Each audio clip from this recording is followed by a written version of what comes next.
Today's best music. Magic 89.9. Anything like this. Yeah, I feel like our entire relationship was really fast tracked in such a way that we weren't together for a long time before we got married. We were dating for 7 months, and then after that we got engaged. We were only engaged for 4 months, Right. and before we even got married, we had a huge obstacle already because we were supposed to get married in Tagaytay, and Correct, then yes. Taal happened. Right. So we had to change venues, change everything within a span of 2 weeks. And then we got married right in between what happened to Taal and right before the COVID-19 pandemic really blew up here in the Philippines. And so I feel like the anxieties really began even while we were engaged. And there's a lot of anxieties even now, kasi parang even if it's honeymoon stage, it's also so much adjustment for Juancho and I, just because we're such a young couple. And then all of a sudden we have to kind of grow up and be there for each other. When you're married, you can't just think about your own worries and your own anxieties. You also have to be mindful of the other person. So even if I'm, for example, getting scared or anxious, I can't just be angry or upset the whole time because I feel that way. I also have to be considerate of how he feels as my husband. I have to take care of him at the same time take care of myself. So it's a lot of adjustment. Yeah. Yeah, I remember we were messaging shortly after you got married, Joyce. I was congratulating you. We were messaging, and you said, it's a weird feeling. Remember? You said, it's a weird feeling. And I said, you know what? I'm only ahead of you by a year and a half. And I said that you just make rules as you go along, right? Sometimes that's just how it is. You can hear all of these things from other people, but you also kind of make your own rules as you go along. Interesting, in this article, I want to read a part which Megan touched on. And the article says, the good news is that couples now have plenty of opportunities and together time to hash out issues that they may have been avoiding. The bad news is they have so much opportunity and so much time to have to hash out things that they have probably avoided. Okay, that's the key word. Were there things that you avoided when you were in the relationship prior to getting married and now you had to tackle because you are spending 24/7 with each other lockdown? Mick, let me start with you. Habang nagbubulungan pa yung Team Trivino. Oo nga eh. I was like, ooh, I want to hear that. I actually thought it was something deep, but she just told me kung sino maghuhugas ng pinggan.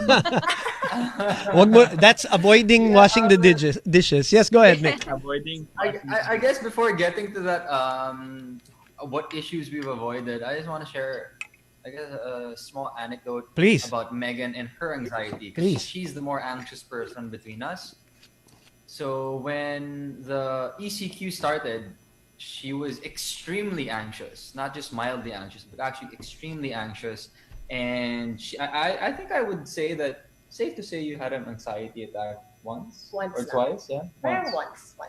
Okay. And it was tough for her, and that, I think that would be the first. I think that might have been the first time I had really seen her get an anxiety attack out of the blue. I mean, there are other stimulus like maybe my accident or whatever. Naturally, people would have anxiety attacks or Right. panic a bit, but Right. this one was out of the blue, and she was really just thinking about the situation and how it's affecting everyone, all our loved ones. So I just wanted to point that out and share that because I feel like a lot of people went through that. Some people might feel like not sharing that, or they might feel shame for feeling that way, or they might feel scared or even more Yes. anxious. So Or I think it's just something that everybody feels. Or they might think that, artista yan, celebrities, why are they going to experience any kind of anxiety? So that's good that you share that. Sorry to interrupt you. Go ahead. Yeah, no, it's fine. Yeah, I just wanted to share that little story with Megan, and there was really not much that I could do, to be honest. I mean, yeah, of course. the Did you normal feel things helpless? say, "Hey, it's going to be okay," but the thing is, that doesn't do anything really. In the middle of an anxiety attack, almost anything you say is not going to be okay. It won't really affect them because they're right in the middle of the height of the emotion. Yeah. So you just stay there with them, really. Mhm. I mean, if she was lying down, I remember, and I was just in bed with her, sitting down, lying down. And when things would calm down, that's the point when you can actually do something that will maybe help them or affect them. So yeah, that's just my 2 cents and my own experience with how I dealt with the anxiety attack that Megan went through. Megan, if I may ask, sorry, what was the cause of it? What was the thought process? Which It was really just COVID. It was the ECQ. Was it kasi uncertainty? At the time? Yeah. It was no. There were a lot of scary articles on the internet about how deadly COVID could be, and then this is at the beginning. Yeah, this is at the beginning, and they were saying how it could spread, and Right. then, very scary articles that doomsday articles yung nababasa ni Megan. Oo. Hindi, tsaka, there was a lot of stress and anxiety from my part because my mom works in a hospital in the US. It's another So thing. I think that was the biggest thing that triggered everything, especially when the COVID statistics in the US started to go up. I got Right. super worried about her, and mag-isa pa siya doon. So wala siyang kasama. So that was, I would say, like the main root cause of everything. It's just me worrying about my mom. Yeah, and because in that stage, the first month, and I think I speak for everybody here when I say that we're also constantly trying to learn more about this whole virus. You know, the first month, there's so many stories about whether it's this or that, contagious through this or that. But I mean, every day it was evolving, every day it was changing, the information was changing. Oh, it's good to be like this, and then next day it wasn't anymore. You know, so I can understand that. We're talking to Juancho and Joyce Trevino right here for those listening on radio, and of course Mick and Megan Diaz for those who are listening through Magic 89.9, and for our viewers on Facebook, hello, thank you. Joyce and Juancho, was there any anxiety attacks? Who was the more anxious person? Who was the more calm person? Probably the calm. I won't ask anymore. Your husband's checking whether his phone is charged when it's fully charged because he's panicking about the question. So, but in all seriousness, was there any point because you're a new couple. You pointed it out, not just newly married, but you're technically a new couple. So you're learning things about each other. Yeah, I think it's me that had a lot of panic attacks and anxiety when the pandemic started. And it was really more of, it was a huge lifestyle change for me. You know, everybody I think knows that I travel a lot for work. And even the both of us, we would always travel. In the morning show that we host together, we don't stay in the city. So we'd always be like, one morning we're in Bulacan, the next morning we're in Batangas. You know, we'd always be traveling. And so it was just such a huge change for me to be staying at home and not being able to do the usual things that I would do. I was also so used to training and going outdoors, right. Doing sport. And that felt like such a huge chip on my shoulder, not being able to do those things.